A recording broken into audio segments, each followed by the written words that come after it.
Dessine-moi un mouton. Qui est là? Dessine-moi un mouton. Ok, mais ça va pas être ouf, hein?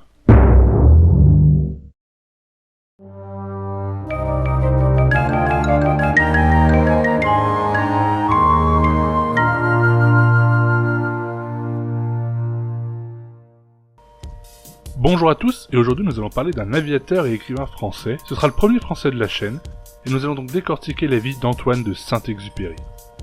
Antoine de Saint-Exupéry est né à Lyon le 29 juin 1900. Dès son plus jeune âge, il est fasciné par les avions, par l'aviation. Il fait son premier baptême de l'air à l'âge de 12 ans.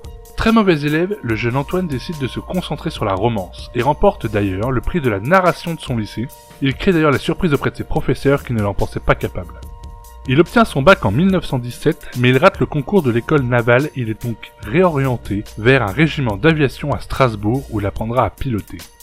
Il sera ensuite mobilisé sur la base de Casablanca. Cette même année, il perdra son frère, emporté malheureusement par la maladie. Cela marquera Antoine durant toute sa vie. En 1923, Antoine sera victime d'un accident d'avion, ça le poussera à quitter l'armée. Et 3 ans plus tard, il rejoindra l'Aéropostale. L'Aéropostale a été créé en 1918 par Pierre-Georges Latécoère. L'Aéropostale est un passage important de l'histoire de l'aviation, et dans ses rangs passeront plusieurs grands aviateurs français, comme Jean Mermoz ou Henri Guillaumet. C'est lors des vols de l'Aéropostale qu'Antoine de Saint-Exupéry aura l'inspiration de ses premiers romans. On nommera L'Aviateur, Courrier Sud et Vol de nuit. Mais surtout, La Terre des Hommes, qui sera récompensé en 1939 par l'Académie française. Et le 7 avril 1930, Antoine de Saint-Exupéry s'est fait chevalier de la Légion d'honneur. Et ce au titre de l'aéronautique civile, pour les exploits qu'il a réalisés en Afrique, basé à Cap Juby, au sud-ouest du Maroc. Il assure pendant 2 ans le transport de courrier entre Toulouse et Casablanca, puis entre Casablanca et Dakar. C'est ce qu'il raconte d'ailleurs dans son livre Courrier Sud. Pendant les années 30, Antoine effectuera énormément de vols pour l'Aéropostale. Certains de ces vols vont causer des accidents comme en 1935 en Libye, mais aucun de ces accidents seront mortels pour Antoine qui va devenir pilote de l'armée de l'air pour la Seconde Guerre mondiale. Et c'est pendant la guerre qu'en 1943, il publiera à New York le plus célèbre de ses livres appelé Le Petit Prince. Et je pense que ce livre vous le connaissez tous. Il est aujourd'hui un grand classique, mais Antoine ne sera malheureusement jamais au courant de son succès, car en France le livre sera publié après sa mort. Pour des raisons de santé, l'armée française lui confiera uniquement des missions mineures qui se résumaient souvent à de la cartographie ou de la reconnaissance. Cependant, ces petites missions auront tout de même raison de lui, car le 31 juillet 1944, Antoine de Saint-Exupéry disparaît des radars à bord de son Lockheed P-38 Lightning, et ce au-dessus de la mer Méditerranée. Il sera officiellement porté disparu et Antoine de Saint-Exupéry sera mort pour la France officiellement en 1948.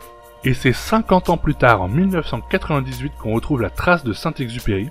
Au large de Marseille, un pêcheur remontera la gourmette de l'aviateur.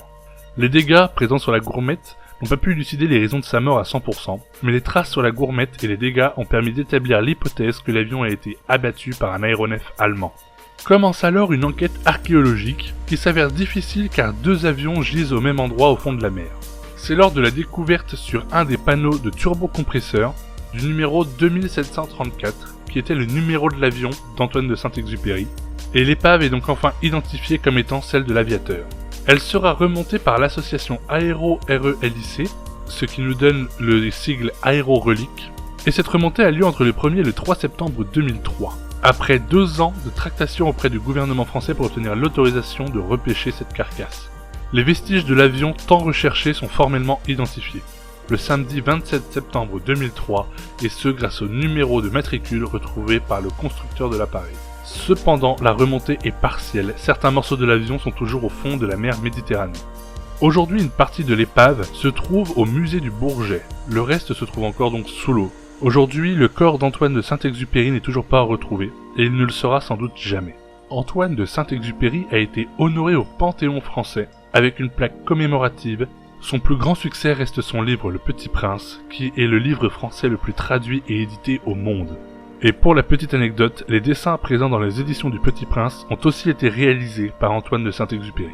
C'est donc sur cette petite anecdote que va se finir notre vidéo, sur cet aviateur français. Ça ne sera pas le seul aviateur que nous traiterons sur la chaîne, en effet, l'aviation et l'aéronautique me passionnent, donc nous aurons l'occasion d'en reparler de nombreuses fois. Sur ce, je vous souhaite une bonne journée, n'hésitez pas à liker, vous abonner, partager, et on se retrouve sur les réseaux sociaux.